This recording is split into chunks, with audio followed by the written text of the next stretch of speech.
Well, GIJN, our association, which represents investigative reporters around the world, has 138 member organizations in 62 countries.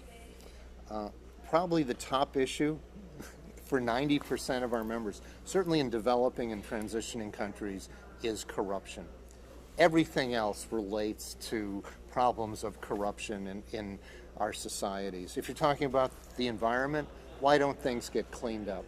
If women aren't getting protected, why isn't health care being delivered? Why does money for education disappear? You've got to deal with the roots of these things. And when you do what investigative journalists are trained to do, which is follow the money, you find corruption.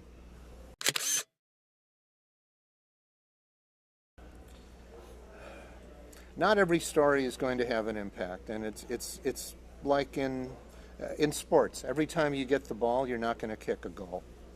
But you may move it downfield, you're going to make progress, you're going to set up other shots. And we're doing a lot of that around the world. And we're also scoring a lot of goals. I think the biggest goal scored in the last year is the Panama Papers. Our community showed that journalists can band together from 80 countries and work on a single set of stories and really put a whole issue on the map in a much more profound way than it's ever been before. So we're marshaling the technology, we're getting better network than we've ever been, and we're doing more ambitious projects than ever before. That's good news.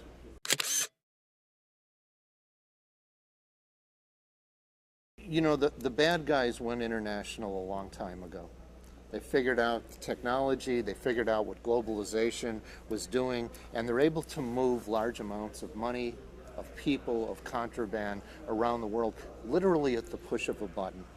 The good guys are finally catching up. The cops are constrained. It's very hard for them to work across borders. We're not so contained, and we can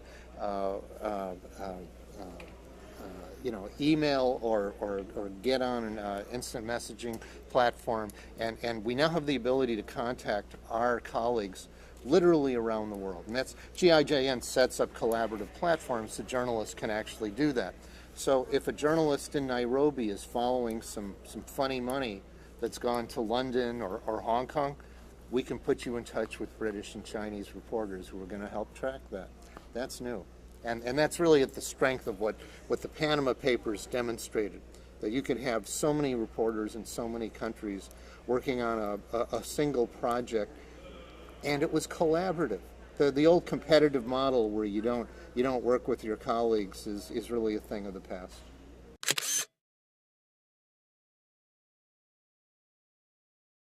That's a tough question, and it's situational. Journalists don't want to be an arm of law enforcement. We don't want to be seen as campaigners or activists who are pushing a certain policy agenda. On the other hand, there's certain values that we feel passionately about. Most journalists are pretty idealistic. We want to leave the world better than we found it. We want to right wrongs, especially investigative journalists. We come from a proud tradition of reformers and progressives going back to the old muckrakers 100 years ago.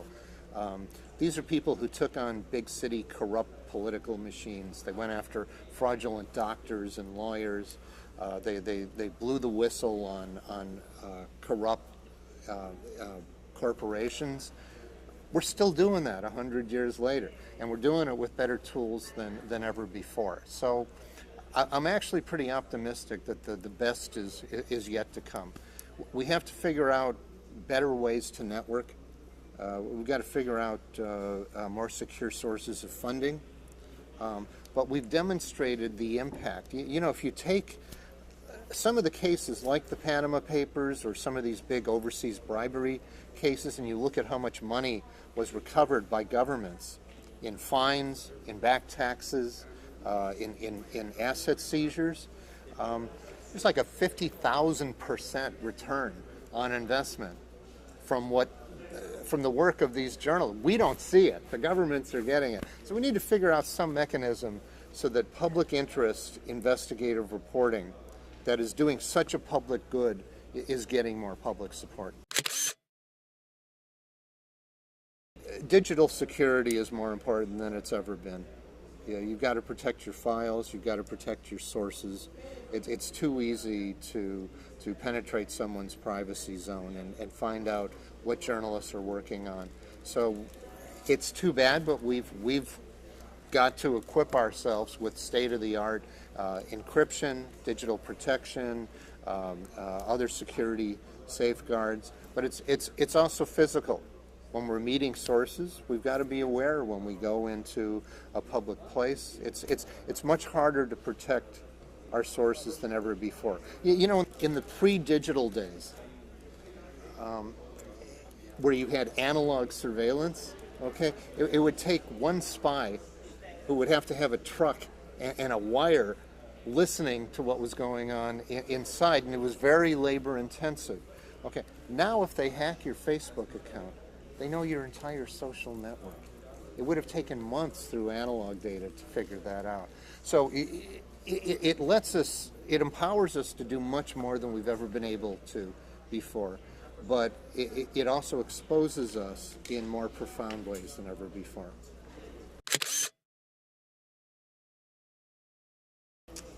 Good question. The first thing journalists should do after publishing a big story is take care of those people who helped you do the piece. Get the story out to them. Take a couple of hours and email everyone who helped, even the ones who didn't like you, and let them know and say, look, you may not agree with everything in here, but I tried to be as fair as I could, and I wanted to thank you for taking time. Even the bad guys respect that. You've shown common courtesy, and you've acted as a professional. That's important. Protect your files. Make sure everything is in a good place, and you're not going to expose sources who really went to some risk to help you. And then promote it like hell. Yeah, you know, we're getting beat pretty badly in the messaging area. We've got a lot of fake news. We've got a lot of propagandists. We've got governments getting into info war. The people who are the truth tellers, the journalists, really have to do more in terms of messaging and packaging, so that the reality-based truths of what is going on in our societies is getting out there. There's no more important job. Thank you so much. Okay.